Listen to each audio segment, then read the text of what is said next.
예, 그래서 이제 제한급수를 막기 위한 저희가 이제 우선적인 대안으로 그 시민 절수 운동을 지금 부탁을 드리고 있고요. 그 세 가지 그 비상 대체 수원 네. 공급 대책을 지금 추진 중에 있습니다. 첫 번째가 이제 영산강 그 하천수 비상 공급 네. 사업인데요. 네. 하루 5만 톤을 이제 취수를 해가지고 영현정수장에 네. 예, 공급하는 사업입니다. 이제 관로도 좀 추가적으로 연결하고 또 임시 가압장도 그 설치를 하게 되는데요. 총 사업이 35억을 이번에 그 행안부 네. 특별교부세가 이제 교부가 결정이 됐습니다. 네. 그래서 그걸로 추진을 지금 하고 있고요. 또 지하수 개발로 해서 이제 동곡댐 유역에 그 상류 쪽에 그 하루 한 2만 5천 톤 정도 확보하는 그 사업을 지금 진행 중에 있습니다. 그래서 총 사업비가 한 36억 원을 잡고 있는데 그것도 그 중에 한 19억을 지금 행안부 또 특혜서로 받아서 진행을 하고 있고요. 마지막으로 이제 동복댐 사수 활용 사업입니다. 취수탑 아래쪽에 잠겨 있는 물까지 써보자. 그래서 거의 한 350만 톤 정도 그 예상이 되는데 이 세 가지 사업을 그 내년 4월 말까지 이전에 그 완공을 할 계획입니다. 세 가지 방안을 이야기를 해주셨는데 여기에 대해서 두 분 혹시 뭐 궁금하신 점이나 이렇게 있습니까? 아니면 어떻습니까? 이제 저 일본에서 좀 오래 있었던 네. 경험을 좀 말씀을 드린다면, 사실 일본은 우리보다 지리적으로 가깝지만 네. 강수량도 연평균 500에서 1000mm 정도 많은 지역입니다. 아, 우리보다 예, 많습니다. 그런데 예. 불구하고 예. 기상재해가 굉장히 많은 국가로 알려져 있죠. 네. 그래서 우리는 도시화나 산업화가 일어나면서 특히 이제 광역 상수도가 보급되고 삶의 질이 높아지면서 대부분 지하수 이용률이 굉장히 떨어지게 됐었습니다. 그래서 지하수에 대부분 폐공되거나 아니면 방치되는 경우가 상당히 많았는데 일본 같은 경우는 비상 상수원으로서 네. 지하수 자원을 철저하게 보호를 하고 있거든요. 그래서 이런 그 가수기 때 여기에는 기존에 있었던 마을 상수도라 마을 우물이랄지 지하수가 잘 보존이 됐다면 아마 그게 가장 유용한 대체 수원이 될 수 있었으리라고 생각이 됩니다. 분산형 대체 맞습니다. 수원이네요. 예, 예, 예. 예. 예, 일단 좀 이따 그 이야기는 좀 이따 해보기로 하고요. 그 영산강물 끌어온다고 하셨는데 뭐 수질이라든지 이런 부분들 기술적인 문제가 뭐 없습니까? 아까 그리고 5만 톤이면 광주 시민들이 50만 톤씩 쓰고 있으니까 약 10분의 1 정도 되는 그렇습니다. 거죠. 영산강물로. 예. 예. 그 말씀하신 이제 수질이 어떻게 뭐 가장 근데 관건이 어디서 되죠. 끌어옵니까? 가까운데. 저기 지금 하수처랑 위쪽에 그 덕응보라고 있습니다. 네. 그 보가 있는데요. 네. 지금 현재 한 14만 3천 톤 정도 그 자연유화식으로 이제 취수 설비가 있고 또 이제 관로가 광주천 상류에 네. 그 하천 유지용수로 지금 쓰고 있는데요. 일부를 좀 연장을 해가지고 또 가압장 압력이 부족하기 네. 때문에 설치를 해가지고 그 올리는 그런 사업인데요. 저희가 이제 쭉 그 하천서 그 수질검사 뭐 연간 그 네. 몇 회 뭐 분기 1회 정도 그 해오고 있고 이번에 또 특별히 그 각종 이제 그 수질 유해 물질까지 분석을 해본 결과 전혀 이제 검출된 것이 없고요.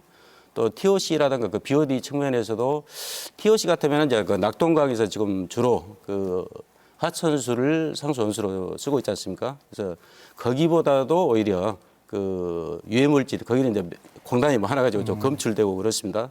그리고 또 TOC 같은 경우도 더 높고 한데 죄송합니다. 너무 이제 전문적인 이야기가 나오는데 싶어가지고 영산강물을 끌어다가 식수원으로 쓴다 하면 일반 시민들은 5급수 농업용수로도 못 쓰는 물인데 그거 쓸 수 5급수가 있냐? 아닙니다. 예. 그래서 어디서 끌어온가도 여쭤봤던 것이고요. 그래서 3급수로 그 상급수로 안전한 되는 수준이고요. 거. 네, 상류 쪽이네요. 예. 그렇습니다. 예. 그리고 그래서 그리고 현재 저 영현정수장 고도 처리 설비가 돼 있기 때문에 네. 그 안전하게 그 공급을 할 수 있다 그 예. 말씀드립니다. 이제 하도 뭐 제한급수하고 뭐하고 시민들 불안한데 영산강물까지 마셔야 되나라고 불안해할 수도 있는 분이 있어서 그런 불안감을 좀 사실이 아니다 이렇게 그거는 그렇습니다. 그렇게 말씀을 드리기 위해서 제가 여쭤봤던 거고요. 지하수 부분은 아까 우리 소장님께서도 말씀하셨듯이 좀 그 비상 수원으로서 이렇게 할 필요가 있는 거고 이번 것은 동복댐에 있는 관정 그리고 화순에 있는 관정들을 이용하겠다는 것이죠. 네, 기존에 이제 화성군에서도 적극적으로 그 협력을 해서 기존의 그 농업용 관정이 한 40군데가 있습니다. 그 지금 현재 그 방류를 가동을 해서 하고 있고요. 저희가 이제 신규 투자로 해서 한 36억 정도 네. 지하수 개발을 해서 지금 4월 말까지 완공하겠다 그 목표로 진행을 하고 있습니다. 네, 알겠습니다. 좋습니다. 그래서 네. 이어서 유튜브로 지금 시민분들께서는 어떤 방식으로 절수를 실현하고 계신지 실천하고 계신지를 여쭤봤거든요. 광주시의 물 사용량의 68%는 가정용수기 때문에 그 부분이 또 중요할 것 같아서요. 먼저 첫 번째 보내주신 분께서는 평소에는 물을 틀어놓고 설거지를 했는데 설거지 통에다가 물을 받아서 요즘에는 하고 있다. 익숙해지니 괜찮더라 라는 의견 주셨고요. 다음 볼게요. 네, 3가지나 보내주셨는데요. 채소나 나물 데친물을 재사용해서 화분에 물을 주는 방법, 그리고 그릇을 분류해서 깨끗한 순서대로 먼저 설거지를 하는 것, 그리고 3번째는 세안할 물을 미리 받아서 사용하고 있습니다. 라는 방법 알려주셨고요. 또 다른 것 살펴볼게요. 날마다 하던 샤워를 일주일에 한 번으로 줄이고 샤워 시간도 대폭적으로 줄였습니다. 라고 좀 이거 네, 실행하기 좀 갈리죠? 네, 힘들 것 같은데 네, 다음 볼게요. 네, 샤워 때 물이 따뜻해지기 전에 나오는 찬물은 받아뒀다가 청소할 때나 변기물로 재사용하고요. 또 설거지 전에 식기는 먼저 깨끗이 닦은 후에 설거지를 하고 있다라고 의견 주셨어요. 교수님께서는 어떤 게 뭐 인상 깊었다거나 혹은 실천하고 계신 방법 어떤 게 있으신가요? 예, 모든 것이 참 인상이 깊고 좋네요. 예, 저렇게 하면 상당히 물이 절약될 것 같고요. 예, 저기서 혹시 빠진 것은 제가 얼른 느낀 것이 네. 우리가 이제 대중 목욕탕을 가면 샤워를 할 때 샤워기에 물을 틀어놓고 잠그지 않고 뭐 딴 일 보러 가거나 또 네. 어디 뭐 이렇게 뭐 흔히 그렇게 하거든요. 네, 우리 네. 뭐 비누칠하고 그럴 때는 좀 잠궈놓고 비누칠하고 그리고 이제 씻을 때만 이렇게 물을 튼다든지 이런 방법을 좀 썼으면 좋겠던데 네. 대부분 사람들이 그렇게 하지 않는 것을 보고 저는 네. 항상 그것을 좀 안타깝게 생각한 적이 있습니다. 네. 저는 개인적으로 그 샤워하기 전에 찬물 그냥 네, 버리는데 맞아. 그것도 물 따뜻하게 안 나오니까 세게 틀어놓고 버리고 하는데 그거라도 좀 받아서 좀 써야겠네요. 조금 전에 나왔던 대목이어서. 예. 네. 한 가지 여기서 제가 네.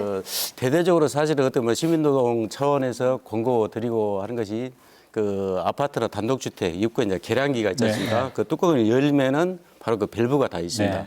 그래서 수압 조절을 이게 돌려서 처음에 나오는 그 센 수압보다는 약간 줄이면은 네, 네. 그 적정 수준에 활용할 수 있는 그 수준이 됩니다. 그래서 사람들의 습관이 쉽게 바뀌지가 않다는 점에 착안해서 이제 저희 시에서 대대적으로 지금 부리고 네, 있는데요. 네, 네. 밸브 조절. 각종 여러 가지 실천을 해주시는 이제 시민 여러분께 감사를 드리면서 네, 네. 계량기 밸브 조절 또 세면대 싱크대 아래 밸브 조절을 통해서 네, 네. 수압 조절을 해주시면은 20에서 40%까지 크게 아, 막 네. 그 의식적으로 하지 않더라도 절감이 된다.